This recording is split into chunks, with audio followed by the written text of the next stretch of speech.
Zarina and Kanji from Alibaba Group. I'm sure by now everybody has heard about Alibaba and Timor. If not, this will be your unique chance to learn two things. First of all, the future of online platforms from the point of view of Alibaba, as well as Alibaba could potentially connect you with 1.3 billion global annual active consumers. And that's the topic of Zarina. Zarina has been with Alibaba now for 4 years, and she is heading the Timor Global Business Development for Health and Wellness and Food and Beverage brands at Alibaba, UK and Nordics. We are very glad to have you. A very interesting topic. Zarina, go ahead. Thanks so much for that great introduction. Okay, brilliant. So thank you for having me here today, Pharma Synergy. It's a pleasure to be speaking to you about the topic today, which is harnessing e-commerce growth for driving international growth, spotlight on China. So I will take you through 4 different sections today. Firstly, an introduction to Alibaba. Then we'll look at some consumer behavior and top trends, followed by a case study for Proven and Kelo-Cote, and then finally ending up with how to actually sell on Timor Global. Firstly, what we always start with is our company mission. It's our mission to make it easy to do business anywhere. We understand that entering new markets is always challenging, but we have teams on the ground in Europe who help to connect brands like yourselves to the China market. So you can always call upon us to support you. An overview quickly of Alibaba. I won't delve into every logo on this slide, as I know there's quite a lot, but as a 23-year-old business, we are very, very broad. We're most famously known for our core commerce, which you see here in the China commerce and international commerce sections, mostly China, but we also have businesses in Southeast Asia, South Asia, and we have global commerce with Alibaba.com and AliExpress, which some of you may know. So I represent Timor Global, and I'll go into a bit more detail about that later. But Timor Global and Timor are effectively the home of brands in China. So this is where you would land, and this is how you would reach the Chinese consumer. For the wider part of the business, we have lots of local consumer services, such as travel and flight booking, restaurant booking, taxi services, maps. We have digital media and entertainment, so we actually produce Hollywood movies. And we've got lots of innovation like the Timor Genie that you may have read about in the press. And then underpinning it, we have what we call the backbone of commerce. So we have a logistics network, we have a marketing and data platform, and we have Alibaba Cloud, which powers the ecosystem.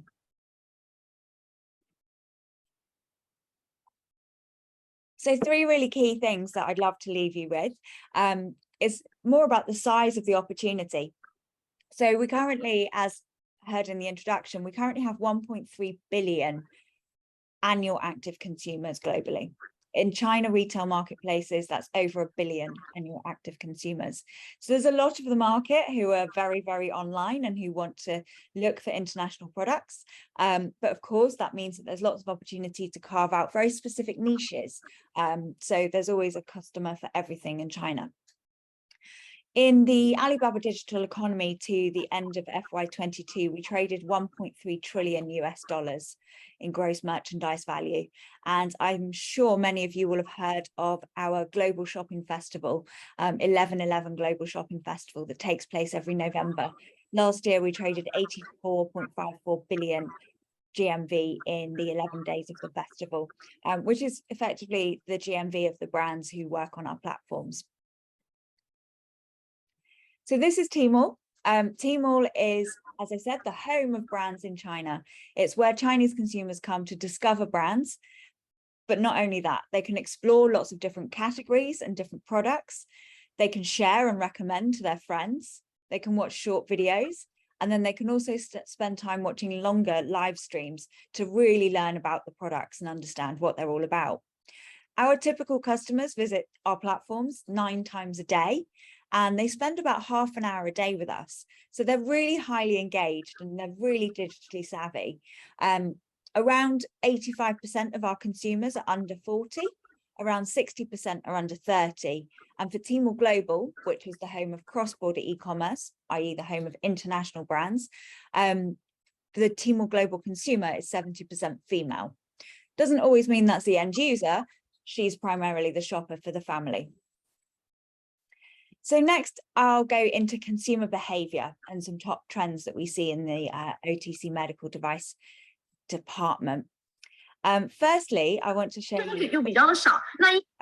live streaming. Sorry, I forgot that was going to be noisy. Live streaming is one of the most engaging ways to sell at the moment. I'll let you watch the video in a second. It is wholly immersive. Live streaming first happened in China in 2016, so we're into the 6th year now. It's a brilliant way for a brand to be able to work with an influencer, but also sometimes for the brand themselves to be present on the live stream and talk with authenticity about the product and communicate how to use it, what it will do for you, how to consume it. And it really is a really great way to touch the customer in a very meaningful way. The customer can also engage with you. So they can leave emojis on the live stream. They can ask questions to the influencer and to the brand if you feature on it. And it can last several hours while they talk about various different brands. But it's really great for demonstration, and particularly where it's a product that needs some explanation, such as in the consumer healthcare world.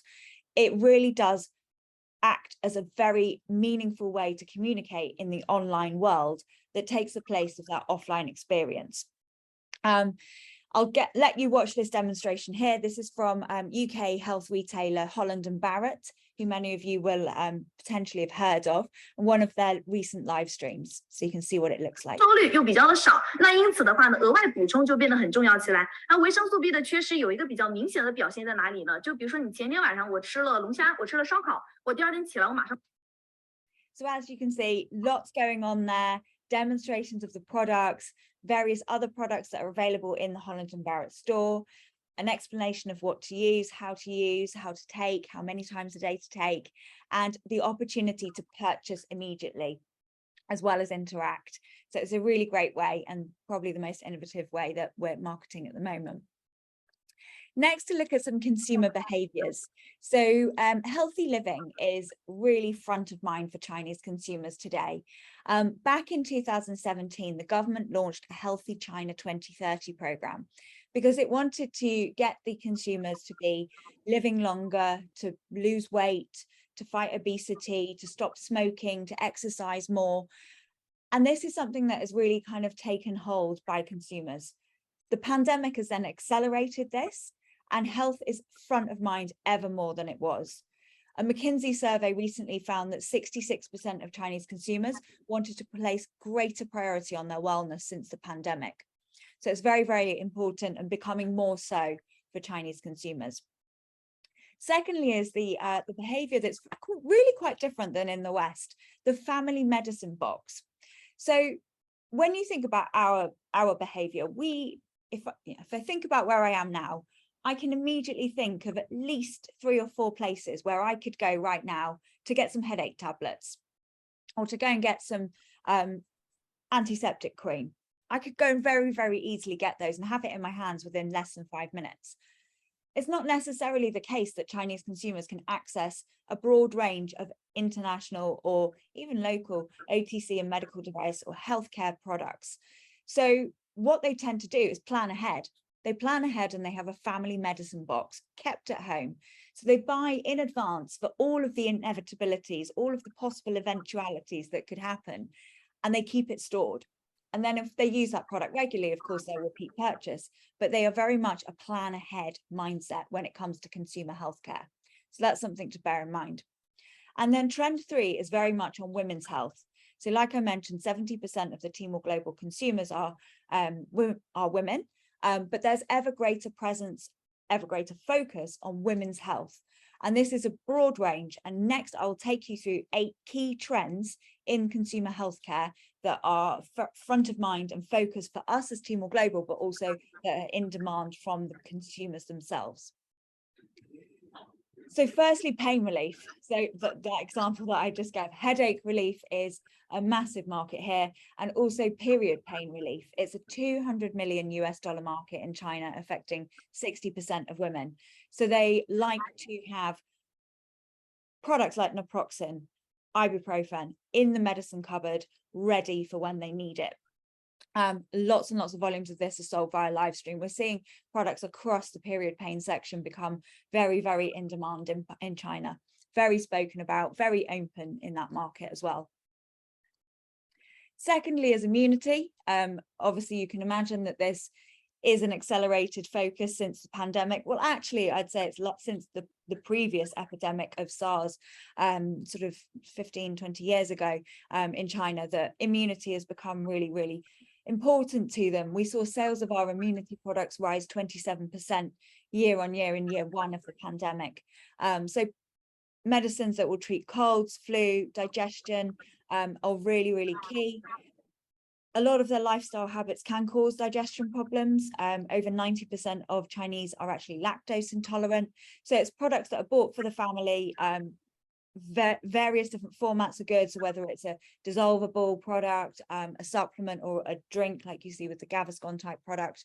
They do prefer to treat these treat colds with a medicine quite quickly. I think in the West we sort of tend to try and fight it ourselves or treat it with something natural, but they do like to treat with medication. So immunity products are really popular. Thirdly is skincare. So lots of skincare treatments are very, very in demand. Skin treatments for hemorrhoids, fungal nail, bug bites. A lot of China is obviously very humid, so mosquitoes and bugs are quite a problem.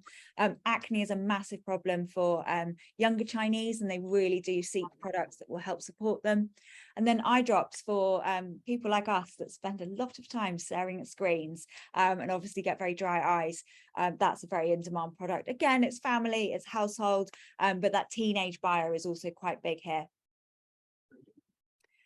Fourth is female health. So like I mentioned as the third trend, it crosses across various products. So whether we're looking at products to treat period pain, to more beauty treatments for the skin, or scar treatments. So a lot of products are purchased for post-pregnancy to treat stretch marks, vaginal infections. The humid weather is obviously a big issue there. So these types of products are very much in demand, and they really do like an international brand for this. And products for weight management. So slimming, detox, weight management are some of the top search subjects in the healthcare category. So all very much what women are looking for, and a really big market there for brands to tap into. Fifth is the trend of probiotics and gut health. I think we've been hearing about this a lot in the West, and it's something that Chinese have kind of always had in their mindset and in their behaviors, because they still do very much practice traditional Chinese medicine. It's not just the older market, it's also the younger market who've taken on board what their parents and their grandparents have taught them about traditional Chinese medicine. But today they now look for products that are combined with modern science. So they're looking for probiotics for gut health, for women's health, for nasal health. Typically tends to be women and families who are buying them. Some examples here. 6 is older health. The older consumer has very much been the largest growth area in those who've started shopping online since the pandemic. At Taobao, which is our C2C platform, we've even increased the font size of the wording on the app to make it more accessible for those older consumers. It's quite often still the sort of children of grandparents or children of parents who are purchasing, but these are the types of products that they're looking for. Joint and muscle pain relief. They love a patch or a roll-on. Those are what the older consumers are buying. So something very easy to kind of put onto the skin, but not necessarily to ingest, because they're still following a lot of TCM for this. And then the very interesting market is hair loss. 65% of male users, a lot of younger people suffer from this as well. So really is a big focus area. very self-conscious millennials in China that are looking for this, but why not? Number 7 is cosmetic healthcare. So Chinese consumers are hugely into aesthetic beauty. They really do think that beauty is sort of the path to success in life. And they're very, very willing to try, much more willing to try than in the West. So products for medical beauty like fillers, mesotherapy, microneedling, peeling, hair fillers, all really, really interesting in China. It's a $50 billion US market in China. So it's really, really interesting. And they look for a lot of products that can help them pre and post op. So last year they took account of the hashtag pre and post op on Xiaohongshu, which is it's called Little Red Book. It's a very focused, female focused, like health, beauty, fashion, lifestyle, social app. So there were lots and lots of posts for consumers looking for products that will help them just before or just after aesthetic beauty treatments. Don't think it's just women, it is men as well. The male skincare market is booming in China, so very interesting market to tap into. And then finally, trend 8 is devices. Broad range here, as you'll see by the imagery. So we've got sport trackers to hair removal products to heart rate monitors, also looking for things like blood pressure monitors, thermometers, products that will manage diabetes. That's actually a pulse oximeter there for your heart rate. Sales of devices up nearly 200% in 2020 summer festival, and it's continued to grow. It's all ranges of people who are purchasing this, as well as sort of beauty devices for treating the face, really similar to the last page, sort of at-home beauty devices. So this is a massive market, really, really interesting for Chinese consumers and very quick adoption rate. So that's something to really bear in mind. Next, I'm going to look at a couple of case studies. So we've got 2 products here. Firstly is Kelacote. Kelacote is a brand from the US. It's a scar treatment. Kelacote entered the market just over a year ago with its own flagship store. And very simple, just a couple of SKUs. It's not a broad range product, but with real focus on exactly who that consumer is. And it's a lot of women, it's a lot of women purchasing for their children. This product has become phenomenally successful by tapping into the market and by live streaming. The second brand is Proven. Proven is a UK-based probiotics brand. It actually has one of the largest probiotics factories in the UK and in Europe. It started working with us about 2.5 years ago, focusing on their women's probiotic. So just focusing on 2 SKUs at the start, although this brand does have around 25 SKUs, it's selling in its Timor global store. And it built the brand just on those 2 SKUs. It really used our data platform to understand what consumers wanted, how they were shopping, how they were finding us, and what their problem was. So it's a very solution orientated search when it comes to consumer healthcare in China. And that's how Proven were able to tap into the market, build the brand, gain a really loyal customer base, and build their market share. So finally, I'm going to show you how to sell on Timor Global. So this first slide is really important because it shows you what I talked about in our first slide, how we make it easy to do business. So Timor.com has been around for a very, very long time. And that was for brands who are registered in China. So if you're a brand with a legal entity in China, you've got your product registered, you have B2B import of the stock, and it's in the market, you've got financial bank accounts sent up there, that's how you do it. You can't do it for consumer healthcare. It's really difficult to do it for beauty. It's really difficult to do it for food. It's really difficult to do it for mother and baby products. So 2014, we set up Timor Global. Timor Global was set up to answer that problem, to provide a solution for those brands who wanted to enter the market, but also for those consumers who were traveling a lot, were really digitally savvy, were very internationally minded, that wanted to access brands that they could not find at home. So when you sell on Timor Global, you can enter the Chinese market, sell through cross-border trade, you sell B2C to an end consumer. So you can sell using your legal entity outside of China, your legal entity in Spain, in Italy, in Germany, the UK, the US, Australia, wherever you are outside of China, you can sell exactly as you sell in your home market. So home language, labeling and packaging, home bank accounts, home currency payment remittance. You can use your home trademark in order to sell. However, I would highly advise anyone planning to do business in China to register their local Chinese trademark, because it is a first to file system there. So to protect yourself, I would recommend to do that. And you ship using bonded warehouses. So bonded warehouses that we have across our partner network sit in duty-free trade zones across China, and you pop pallets of stock in there. And then with our logistics network, we do the pick and pack, and we do the last mile delivery to the end consumer. So we then help you to basically open up a store, open up a product display page, and sell to the consumers. I'll explain the different models in the next slide. So these are our solutions. We have three primary solutions for Timor Global. Over on the top right, you have the Timor Global Flagship store. So this is our core model. This is what Kilocoat and Proven are selling on. It is effectively your brand website from your home country, localized to the China market. So when you pick it up and you look at it on your app, you will see a Chinese version of your brand site. Working with a partner or a distributor, they will help you to localize. And this primarily is your branding exercise in China. It's a place where you can put as many SKUs as you want, so you can showcase your product, but we recommend to focus in on 2 to 3 hero SKUs, like I mentioned Proven did, to build your brand.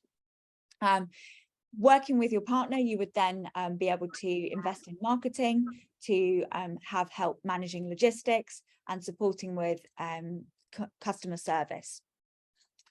Once brands get really established in the market, we do some direct import of wholesale distribution. So this is something that we can do on cross-border for really, really popular brands and products. So that's something to think about for the long-term future. But you might all be thinking this sounds quite big. What we've recently introduced about a year ago is a stepping stone. So highlighted in yellow here is the Timor Global Cross-Border Mini Store Program. Now, the mini store program is operated by us. It's operated by Timor. So we do the incubation for you. We let you list SKUs on the platform on a commission-based program, and then we help you build in the market.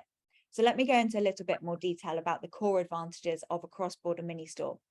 So there are no annual fees. The logistics costs are low. You can drop to any of our partner warehouses across the world. It's based on commission. So for the consumer healthcare category, it's 3% commission. And then we charge a 4% plus 0.6% TP service, which is trade partner service, for the incubation and for customer service. There's a 1% payment processing fee there as well. And what we'll do is we'll incubate the brand for 3 months, for 90 days. So together we will choose the up to three, doesn't have to be 3, could be 1 or 2, up to 3 SKUs from your range that are the highest potential. And we will then identify which ones they are, and we will together with you build a sales forecast for the first 90 days. We will ask you to invest 20% of your sales forecast into marketing, which we will then invest for you on platform to build the brand. And we will support you with content localization so that everything is on the product display page. You have almost an endless scroll to put content so that the consumer can learn about you and understand what your product is and does. And then we will do all of the fully supported operations. So we'll do the sales, the branding, the customer service, all provided by Timor Global. So it gives you that relatively low risk stepping stone into the China market. It lets you find out what the consumer really thinks about your brand. And also for the future, it enables potential partners and distributors to understand that you are serious about the China market, that you've taken that first step to doing business in China and reaching those customers and learning what your brand is all about. So Anyone that's interested in doing that, please do get in touch, because this is an example of what that could look like. This is a mini store case study from Floradapt, a probiotics brand from Spain. So they're selling on the mini store, and you can see here what that product display page looks like. So over on the left, you've got your branding. Then you have the product display page, main part, where you can see the pricing, the product details, and then you scroll down to the brand story, so you can really understand what types of live strains are in this probiotic, which problem areas it will treat. And then scrolling down again, you'll find customer reviews. So customers in China are always encouraged to leave feedback on the platform about how they found the product, right down to pictures as well, as you can see. So anyone looking to enter the market, the top tips that I can provide: number one, contact me. Number two, be really willing to try in the market. It really does require a lot of patience, but a lot of pace, and be willing to be the first to be a pioneer. It is a new market for most brands. It is a different market for most brands, but it's also a very high potential market, because looking after oneself is very, very front of mind for Chinese consumers, and they care so much about their families as well, that the build up of a family medicine box and consumer healthcare to protect themselves, particularly given recent times, is very, very important to them. And we would love to work with you in order to help support those consumers. So my email address is on the screen. There's also my QR code to scan me and connect with me on LinkedIn. I'm based in London. If anyone is in London, please do reach out, come visit me. If not, we can do Zoom calls and talk more about the potential in the market for your brands and products. I hope that was helpful, and I look forward now to taking some questions. Let me ask this one question I have here. I think it's a question everybody has in its mind. Could you please let us know what kind of marketing investments are needed to enter China with Alibaba? Yeah, sure. So with the mini store model, we like to ask for a 20% investment of your targeted sales to go into marketing. Now that will market on platform. So it's classic online marketing. So it's CAC, PPC, sponsored ads. We also do lots of organic pushes for new brands as they come onto the platform, depending on the brand and the product and the category popularity. When going forward to open a Timor global flagship store, we generally suggest at least 20 to 30% marketing investment budget of your target sales, because you would also want to invest off platform as well. So building up your presence on Chinese social media is super, super important. And also, while we have our own influencers you can work with, brands like to build up a network of key opinion consumers, key opinion customers who have a really great and powerful voice, particularly in the consumer healthcare market, because that peer-to-peer recommendation is obviously so meaningful. You know, as a mother, you would look for other mothers to recommend a product that had treated a wound or a scar on your children. So peer-to-peer recommendation is really important, and it's worth investing in a network of key opinion consumers to build that up and speak to the potential future consumers. Thank you very much.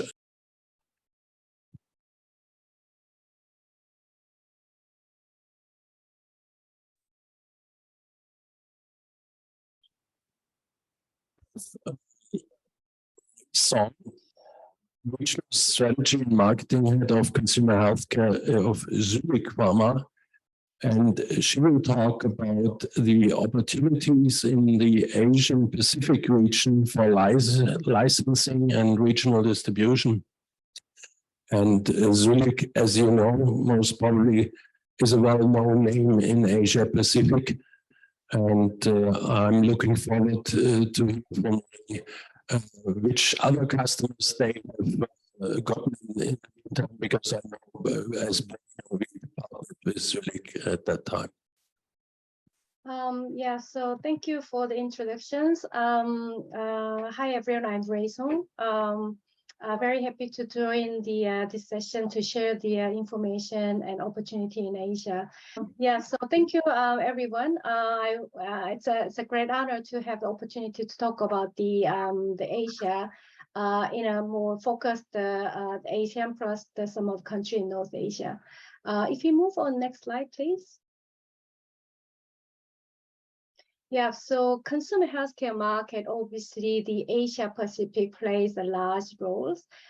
If you look at the total, the global Asia Pacific represents 36% of the consumer healthcare market, which is growing at 5% above this year. In Asia, actually, there are many countries included. If you're focusing on some of the, removing some of the countries, China, Japan, Australia, New Zealand, India, and subcontinental, there are also the country which is growing faster at the 8% of growth, which is the higher than the Asia Pacific in general. So I would like to talk about more specifically those the country in the Asia, the focus area. Next slide, please. So the geography that I mentioned, representing the 6% of the global markets, about the same size of all the rest of the world, or the larger than Latin America. The market represents almost 9 billion, and total population is almost 700 million people. So there are a lot of emerging consumers having the increasing spending powers. So lots of opportunity to grow the markets. So if you can see the color chart, there are countries like Korea, Taiwan, Hong Kong, where the consumer health market is quite well developed. Average spending per capita will be equivalent to the US and European markets. But on the lower side, if you can see the light blue countries, where are mostly Asian countries, there are diverse market stages, lower to the like $6 per capita, which is actually a lot of room to grow with the increasing disposable incomes and also the large population basis. Next slide, please. So in this country that I focus on the ASEAN plus these few North Asian countries, I will talk about as the focused Asia markets. If you look at the category perspective, vitamin mineral supplement is the biggest category in these regions, representing almost 45% of the total consumer healthcare businesses. And other segments like cough and cold, analgesic, and dermatology, GI, and lifestyle categories, they are also substantial and quite good businesses, but relatively the VMS is representing the large portions. If you look at the single subsegments, systemic analgesic is the biggest. I think that will be true to most of the geographies. And then the second biggest will be multivitamin and single vitamin, which is also growing importance after COVID-19 impacts. Moving on to next slide. So this is the comparison between the global versus the focused Asia markets. As you can see here is that the vitamin mineral supplement is much more developed versus the global average, but also at the same time that will be still expanding. On the other side, the lifestyle consumer healthcare, for example, eye care or the sleep care, or the contraceptives, though the lifestyle consumer healthcare categories are slightly underdeveloped, as well as the GI. One of the fastest growing category globally will be probiotics, but still there are countries like Korea is very well developed, but still a lot of room to go with the education toward consumers. What benefit can be differentiated versus the traditional methodologies. So there is the category well developed, but giving a lot of opportunities to further enhancements. Next slide, please. So as you can see, the different country across the geographies, actually there will be the same trend. If you look at the most large portion of the vitamin supplements, the South Korea, Indonesia, Philippines are top 20 global consumer healthcare markets. They have the similar trend as I shared in the previous slide. Next slide, please. So if you can see the right-hand side of the chart, the x-axis shows the category size, and then the vertically shows the market growth. So as you can see on the far right-hand side, vitamin mineral supplement is the biggest category. Sorry, while it also providing the higher growth up like the 10% of the growth. So underneath on the vitamin mineral supplement, there might be many different consumer benefits. For example, immunities or the different the category subsegments. That will be the one of the fast growth. And as you can see, analgesic is the one of the highest growth in Asia markets, which is actually predominantly by the COVID-19 after treatments, because it's recommended to use the paracetamol after vaccination. So that was most recent driving factors, but otherwise they will be mostly driven by the vitamin mineral supplement and cough and cold categories. Next slide, please. So I think the consumer healthcare market trends, it seems not only apply for the focused Asia country, there could be quite global trends, but I want to highlight one more time, self-care, self-medication is becoming increasing, especially our part of the world. There are the very, very fast growing emerging consumer class who have increasingly higher disposable incomes, and they also expanding a lot of the category into their baskets, especially having strong interest into the having the control over their healthcare choices and regimens, and very active with the increasing of the digital and mobile phone and e-commerce access. So on the second, the middle chart, e-commerce website is really the increasing in terms of usage, and also the many health-oriented apps providing lots of access to the consumers, so that they have the building the knowledge on the healthcare choices, and really the consumer be on the driver's seat of the healthcare choices by themselves. On the second chart is that Asia becoming fastly becoming aging society in the northern part, and even for the emerging economy have the growing adult populations versus the younger generation. So it also required a lot of specific needs for the elderly peoples and the benefit and the products. For example, there are needs, for example, the small tablets where the aged population have difficulty to swallow some of the medications. So those specialized needs states or product innovations is relevant for the increasing aged population. And at the same time, there are a lot of demands for the personalized product that also created opportunity for the developing brands or the niche categories innovations, pretty much focusing on the elderly and also the younger population or the female oriented products. I think that's actually very much in line with what Zarina mentioned from the Timor insight perspective. Last but not least, the awareness for the wellness and preventive medicine is really the increasing. That was really boosted during the pandemic situations. Consumer really want to prevent before gets ill, and also instead of using the doctor prescription, because there was some restriction in terms of people movement across the countries. So they instead of going to a hospital get the prescription, there are also a lot of needs in terms of selected medicines and also the preventive medicines. So those are the vitamin mineral supplements or probiotics. One of the growing factor for the preventive medicine will be the switch from prescription drug OTC, or even from OTC to supplements, so that it gives more accessibility to consumers, and consumer also have the tendency to provide the preventive, which is the more lighter version of the solutions instead of the treatment at the end. Next slide, please. So I'm just want to highlight a little bit on the wellness and immunity because it has been boosted a lot, and also it's forecasted to be continued to be a growing factor in terms of the consumer healthcare industries.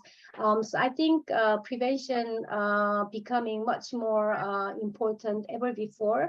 I think I stressed quite a lot. I think you can also recognize, and also the category is largely driven by the multivitamin and vitamin C, and health supplements or immunity specialized ingredients are less developed. And also some of the claims have restrictions. For example, there are US market that are more liberal in terms of claims and segmentations. In the focus Asia, there are also some limitation in terms of claims, but at the same time, they're also giving more credibility when you can able to claim all of the benefits. So majority of the products are targeted more the adults, but as I mentioned, there are opportunity to be further differentiate the segments, for example, the aging population or the female population, and also the younger growing teenagers. In our regions, pharmacy plays really important roles in terms of the educations and also the developing the benefit of the products and brand itself. So engaging a healthcare professional is very, very important in promoting and developing the brands in our Asia parts. Next slide, please. So retail environment, there are also the big trends transforming from the traditional trade to the modern trade. Still, even for the modern trade, there are also a lot of needs in terms of healthcare professionals' recommendations as well. But maybe I will highlight on the left-hand side in terms of emerging consumer countries, individual pharmacies still plays large roles. And as you can see from the photo on the top on the left side, even for consumer healthcare products stored in the behind the window, glass windows, or sometimes the behind the counter. So you might have very low visibilities. So here are the importance of the role of the pharmacies in terms of emerging consumer class or emerging countries. And also at the same time, they are developing into the modern retail health and beauty stores, where we need also the collaboration with thematic campaigns and promotions and strong visibility to be available in those countries. Next slide, please. So this is a snapshot of the retail channel in the focused Asia countries. What you can notice is a pharmacy plays important roles. It has about 40% of importance, but if you remove some of the multi-level marketing, which is also some part playing in the our regions, but if you laser focus on the retail base, the retail environments, pharmacy represents 70% of all the consumer healthcare industries. And now the increasing importance from the e-commerce and also the modern grocery stores. But as I mentioned that it's very important to have the gateway from the pharmacy in terms of new brand launchings and also expanding the brand presence in our regions. Next slide, please. One of consideration that I might suggest is that the small pack size plays an important role in terms of creating the trial of the brands. One of the example on the right hand side is illustration for muscle pain, the brands. 100 milliliter, I think it's quite standard, which represents about 26% of market. But you can also see the mid size or below 50% millimeter size also represents a large part of the businesses. So when you consider going into Asia, you might consider having the small pack variants for the trial creation. That might be good considerations. Moving to the next slide, some of consideration that we can give for the regulatory side. Next slide, please. Sorry, the slide might be a little bit small, but I want to just highlight in the point to consider at the bottom parts. In the Southeast Asia countries, especially there are room temperature requirements about 30 degrees. So the Zone 4B stability data required not only for OTC, but also many countries requires for the vitamin mineral supplements. This condition also linked to the shelf life, how long it will be available in those regions. So when you consider in the Southeast and the focused Asia markets, it would be great to consider the regulatory dossier availabilities for the relevant zone, the data. Next slide, please. And also we have the more than 1,000 product registration across the many different therapeutic areas. From our learnings, what we recommend will be the registration assessment starts from the beginning.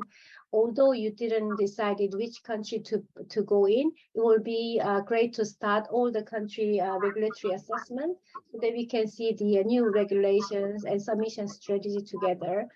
The other part is that we might also consider the big country and the small country combined together. Many countries also require the labeling submission during the registration status. If you want to go a certain countries to change the labeling or apply the common packs, they might delay in terms of launches by 6 or 12 months. So key consideration in regulatory part that I share will be the stability data relevant for Zone 4B, and the second one is the regulatory assessment and package harmonization as soon as possible. We also have the capability to support on this. Next slide, please. So far, I pretty much shared what's the relevant for the Asia market in terms of category and retail environments and what necessary for the pre-launches.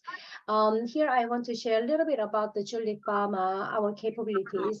Our company established in 2022. We are celebrating centennial of our companies. We have really the strong presence across all healthcare, service areas, with having 50 billion businesses as of 2021. Next slide, please. So we have vision to make healthcare available for many countries. So as a leading healthcare service provider in Asia, we have presence in the 13 countries, as you can see on the chart. So we have really built on the centennial, the experience in those markets and consumers. Next slide, please. So we have the very integrated healthcare service capabilities. As you can see here, we provide the logistics service for the clinical researches and also the full-fledged commercial the activities from the sales and marketing and trade marketing, or full-fledged commercial the activities, also providing the warehousing and distribution services. And we are not only doing the commercial ones, but also we partner with the payers, as some countries having the claim insurance with the insurance company or the government. So we have the services on the payer services at the same time patient educations. So we are really providing the full pledge along with all value chain in order to connect our clients to the consumers across all healthcare regimens. Next slide, please. So we actually we have building on the very strong lasting relationship with the many leading healthcare companies. As you can see, we had many companies having over 10 years of the relationships across the pharmaceutical, consumer healthcare, and medical device. And consumer healthcare, you can see our partnership across the many the major consumer healthcare and consumer industries. Actually, we want to build a long-lasting relationship with the clients with the strong commercial the powerhouse activities that we have. Next slide, please. A core foundation of our business is really we have the strong importance in our practice on the qualities and compliances and risk management, and also sustainabilities are really in our DNAs. In our geographies, as we mentioned, that healthcare professionals plays important roles, even for the consumer healthcare products. And I think the compliance and the sustainability and quality is a major differentiator when you search for the partner for the focused Asia countries. Next slide, please. So as a consumer healthcare, we have the strong heritage of our businesses with diverse clients from the multinational as well as the Asia-based clients. We have really strong commitment to build the brand together and invest based on our strong consumer and market and customer insights. We're providing the whole solution from the marketing and tailored go-to-market strategies. On that slide, that will be my last slide. If you go to next slide, please. So we have really the strong reach across the 13 countries that we have. And across all the clinics and hospitals, and also the retail, the stores for chain pharmacies and supermarkets and hypermarkets. I want to skip the rest of slides, and then if you have any questions, and please feel free to give us. But I want to share with you, we have very strong the capabilities to build the brands in the Asias. So thank you so much. Thank you so much, Ray, for a comprehensive presentation. In the interest of time, and since we are all hungry, I would suggest that if you have questions to Ray, you set up a one-to-one meeting. As you know, the platform is still running until September the 30th, so plenty of time to place even a few of questions if you have a one-on-one meeting.